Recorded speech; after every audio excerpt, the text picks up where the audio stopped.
So, Steve, recently Square Enix have taken a bunch of their back catalog Switch 1 games and they've re-released them on the Switch 2 at full price with no upgrade, no save data transfer, and it's become a bit of a trend. Octopath Traveler 1, Octopath Traveler 2, Dragon Quest XI S, and the recently released Star Ocean Second Story R and Final Fantasy X and X-2 HD have just got native Switch 2 versions.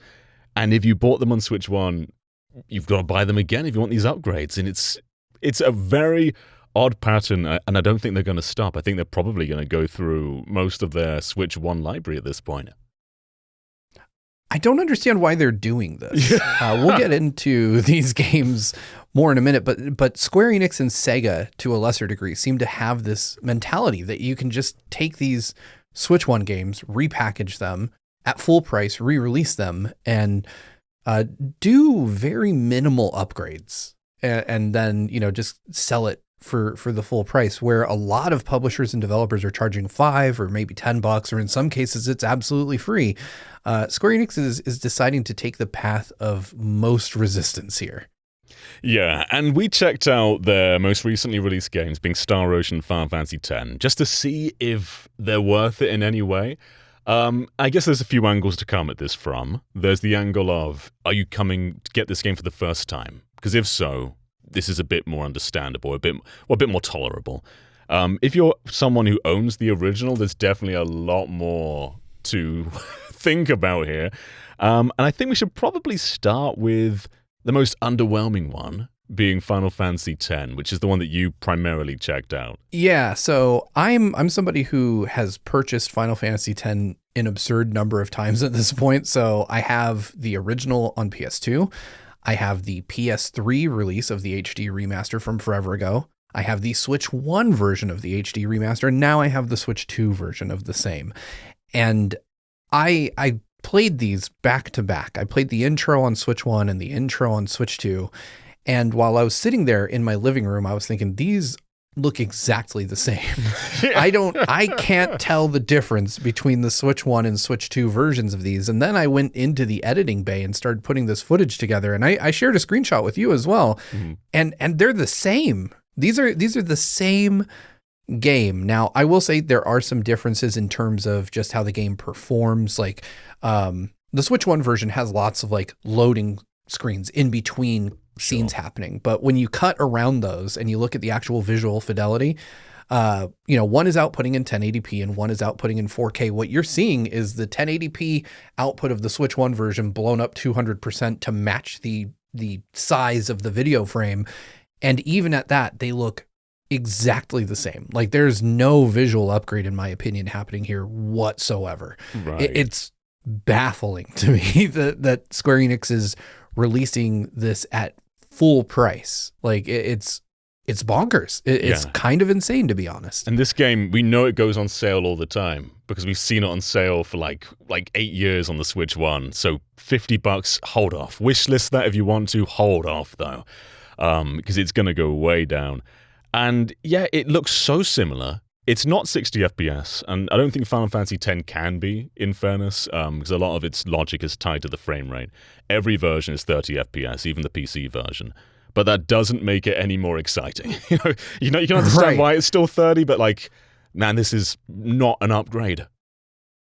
Yeah, this is one of those games where I feel like I traditionally don't like to consider the price of a game when I review it. But in this case, you really have to, because like you said, I went out. I thought when we started this project that I already owned the Switch 1 version of this because I had my PS3 physical on the shelf and my brain just tricked me. And I went to the eShop and saw the Switch 1 version for $50. And I thought, surely I can get this cheaper if I look around. I found a physical for $19. Yeah. Picked that up and started playing it, and I realized, wow, at $50 you're getting the exact same thing, just on Switch 2 with the little loading interstitials removed, right? They did do that. Like it performs the same way the PS2 one did, where the cutscenes don't have like loading screens every step of the way. I don't remember that being true on PS2. But still, that's not, in my opinion, worth $30 extra to get no loading screens. Like that just isn't really a huge benefit to a game like this. No, one feature it does have that prior HD versions didn't, other than PC, is it's got like the fast forward and encounter rate toggles, which the original HD version didn't have, because that came before Square started doing that in all their re-releases. So there is some value there, but if you already own it, though, that's still a high or ask, just to buy the whole game again, start your save files again, just to be able to speed up battles. And like, it's convenient, sure, desirable, maybe, yeah, but that's still so much for no upgrade. Yeah, there's the quick recovery that's in both versions, like on the touch screen, but this is not a game I would really want to play handheld mode too much. Final Fantasy X and X-2 are great games. You should play them if, whichever way you have to access them. But this Switch 2 version just doesn't really justify its existence very well. I think that you could, if it's, like you said, John, if you've never purchased these, then yeah, go for the Switch 2 version, maybe. Like, I'd wait for a sale, I'd wishlist it, I'd do something. I wouldn't pay $49 for it, because I think in 6 months it'll probably be $19. But if you have the Switch 1 version, in my view, there's zero reason to get the Switch 2 build of this. I'll also just complain about the HD version any chance I get, because they remade the models, because they lost the original PS2 ones. A lot of the source code went missing, and they remade a bunch of the game. And I think everyone looks so much worse compared to PS2. We did a little comparison against them too. Like, just Tidus and Yuna's faces, they barely resemble the same person. I think everyone looks a lot more, like, weirdly bolder. They don't have hair transparencies in the HD version. It's just block hair. Like, if it's all it's probably fine. But when you put them side by side with PS2, I think it's just a monumental downgrade, like almost everywhere. It loses so much personality compared to the PS2 version. I played this on PS2. For some reason, I bought it on PS3. I don't remember why I did that. I think I was just excited to have Final Fantasy X and X-2 in HD. But yeah, the character designs are just a huge downgrade. Like, the models just don't look nearly as good. And that's a shame. They lose something. It's crazy to think that, assets for a game of this magnitude for a mainline Final Fantasy were lost. But yep, here we are. Things don't look as good. You would think that Square Enix would go back and try to bring these back in line with the original designs. But I mean, everything about this port feels exceptionally low effort for it being a Switch 2 native build. Yeah, and I guess speaking low effort, Star Ocean isn't a whole lot higher. I think what it does do is fairly desirable. Like, would you like to play Star Ocean going from 30 FPS to 60 FPS? Yeah, it looks really good at 60. But they also haven't really made it look a whole lot better. So on Switch 1, it was around 800p when docked and around like 500p when undocked, which is pretty low. And they've made them both 1080p. So 1080p docked, 1080p undocked. And this is also true of the PS5 version. That's also 1080p. So for whatever reason, they kept everything fairly low across all versions. And it also inherits the pop-in from all versions. So on PS5, pop-in is aggressive. On Switch 1, pop-in is aggressive. They've not remedied any of that. So this could have been a chance to really just, polish up Star Ocean 2 just in general. But instead, they've basically made this the PS5 version, but portable, which is nice, but $60 nice? And I'm someone who, I really enjoyed Star Ocean Second Story R on Switch 1, and I didn't quite finish it, and I would have loved just a nice excuse to wrap up that game, but my save file's not there. So it's like, do you start over like 40 hours again? Or, I mean, I think if I'm going to go back, I'm probably just going to play the old 30 FPS version. Yeah, it's such a confounding decision. I think the most egregious thing here is the save file thing, because you are going to have super fans who are going to double dip, right? I double dip on a lot of things that I really love. I own multiple copies of Zelda games. I usually buy most Nintendo games digital and physical so that I can have one for the shelf and one that is always with me. And there are people who feel that way about Square Enix, and they're going to buy the Switch 1 and Switch 2 editions of games just to have a complete collection. And it's so bizarre to me that you would gatekeep the save file. Like, that is such a weird thing to do, because it's also, and again, I say this as somebody who knows how to write code, who knows how to program. It is such an exceptionally easy thing to support, like to say, oh, you've got the Switch 1 version save file. There's a million different ways you can do it. A million different developers have done it on Switch 2. Like if you have a Switch 1 game, it'll bring your Switch 2 save file over. One of my favorite games, Fantasy Life, which got a Switch 2 edition shortly after the console's launch, just brought your save over if you had played the Switch 1 version. Not to mention the Switch 2 edition upgrade was like $1. But, I think that there's a lot of interesting stuff going on here, that it's just bizarre to me that Square Enix chooses this path. Like, this is, there's a lot of consumer unfriendly practices going around in gaming right now, but this has to be one of the weirdest ones, like one of the weirdest ways to really stick it to your fans, just by saying, not only are you going to pay full price, but you're also going to start over. Yeah, they've been so weird about all of their Switch 2 support, because they started really well. They gave Dragon Quest III HD 2D a free patch, and it's like one of the best patches on all the Switch 2 stuff. Doubles the frame rate, doubles the resolution. It looks and plays great. And then when 1 and 2 HD 2D came along, they released individual Switch 1, Switch 2 versions. You're just stuck with the one that you buy. Okay, that's a bit strange, but at least that's a new game, so you can make your choice then, and it's more understandable, I guess. But as time's gone on, they just keep doing wholly original versions that have no actual feature distinction. FF10 comes the closest with some of those quality of life PC elements, but Star Ocean is the exact same game. Dragon Quest XI's is going to be the exact same game. Octopath 1 and 2 are going to be the exact same game.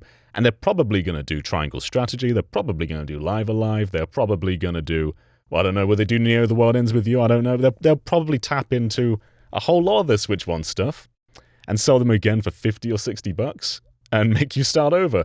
But obviously, they're not going to make you. This is some of the most avoidable of all the upgrades, because you look at these and you go, I think I'm good, man. I'm a huge Dragon Quest XI fan. I don't need that Switch 2 version. I don't need to buy it again and start all the way over again for that much money. I'm pretty happy to say no thank you. And I'm just surprised, because this is a company that makes some of the longest games that you can, mainstream gaming wise, these are some of the longest experiences you can have. It makes sense to want to carry at least your progress over. Even I think I could swallow the higher price tag easier. Not that I'd like it, but I could swallow it easier if I knew my progress could come along for the ride. Okay, I'm going to continue it on a better port, but I'm going to keep everything I've done so far.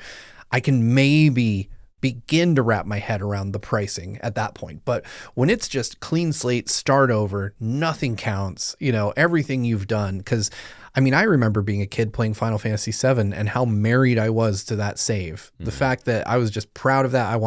I kept that memory card in a separate case from all my other PlayStation memory cards so that nothing could happen to my precious save data. And to just think that it's just kept on the Switch 1 when Square Enix has released other games where you can move saves from between platforms, they have the ability to do this. It's not like it's a new concept even to them. It's just such a sad state of affairs, because if you price these even at the Nintendo going rate of $10 to upgrade to the Switch 2 edition, which I think in these cases is a bit much, but it would be infinitely more palatable than what we're getting here. And like you said, it kind of puts my mind in a place where when I see announcements of Switch 2 editions from Square Enix, I'm like, I'm probably going to pass on these. I don't think that I'm going to pick these up, because this is just it's a sinkhole. Unless I haven't played that game or I haven't purchased it yet, then yeah, the Switch 2 edition might be the way to go. If I'm suddenly interested in playing Dragon Quest XI and I never bought it anywhere else, then sure. But if you own it on another platform, specifically, especially if you own it on the Switch 1, there's just zero value here for you. Yeah, it's very much just new users only, really. And Dragon Quest XI is probably the lesser of all the evils, because not only is it older than a lot of these games, but it's also a lot cheaper. I think it's £35, probably around $40, which it's decent for an introductory Dragon Quest XI price. Not good for an upgrade, but fine if you're a new person.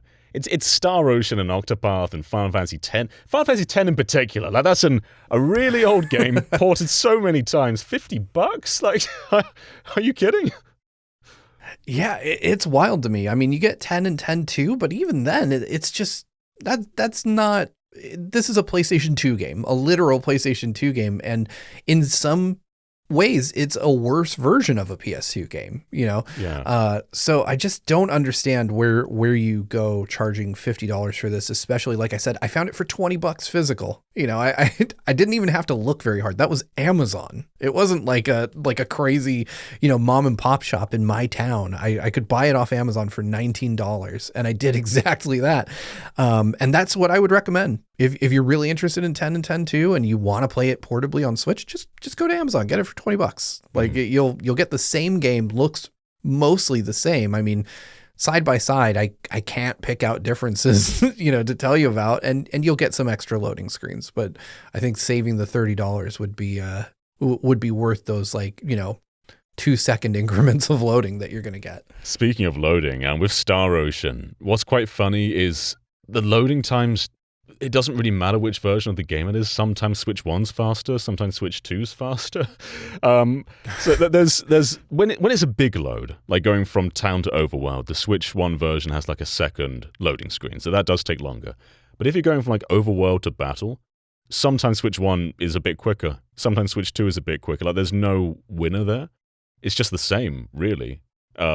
Which is, if anything, I don't know, there's literally no upgrade, because sometimes it's worse, sometimes it's better. And when they first like revealed Octopath 1 and 2 were coming to Switch 2, and I think this is indicative of why you should wishlist rather than buy. When they announced it, you went on the eShop, and Octopath 2 was $60 on Switch 2, and it was on sale for like $20 on Switch 1. So you had 2 eShop listings for each one, and one of them was like 60% of the price. So you know the Switch 2 version's going to go that low when it eventually goes on sale. So just wait it out. Yeah, I feel like they're treating these as though, you know, it's a shame to see them treating the Switch 2 as like a entirely different platform with no upgrade path, because obviously that's not true. But yeah, they're going to treat these products almost exactly the same way. You just have to wait for Wario or someone to tweet that Square Enix is having an eShop sale and find these games for a much more reasonable price. And I suspect with these, even by the holidays, they'll probably be a lot cheaper than they are right now. And if you really want them, sure. I mean, they are the best Switch versions of them. Mm-hmm. That is true. That's objectively true. They're better than the Switch 1 versions, but they're better by a negligible amount. And I think that's really what the key is here. So if your purse is feeling a little light and you want to play these on Switch, the Switch 1 version is probably the way to go for both of these right now. Or if you just wait for a Switch 2 sale, you'll probably get them at Switch 1 prices later in the year. Yeah, I mean, I look at Octopath 2 and I say, you know what, I would like that handheld, a 60 FPS. That would be nice. I think it's just going to live in the wish list until it's cheap enough. Because if it gets like £15, you know what, that's still probably too much, but it's not that far off like an upgrade price. That's fine enough for me. But man, yeah, what they're doing here is definitely very predatory, and I don't think they're going to sell very well. But we'll see if they keep these up. Anyway, I truly hope they don't. Yeah, I hope they don't. But anyway, that's Star Ocean and Final Fantasy X assessed on Switch 2.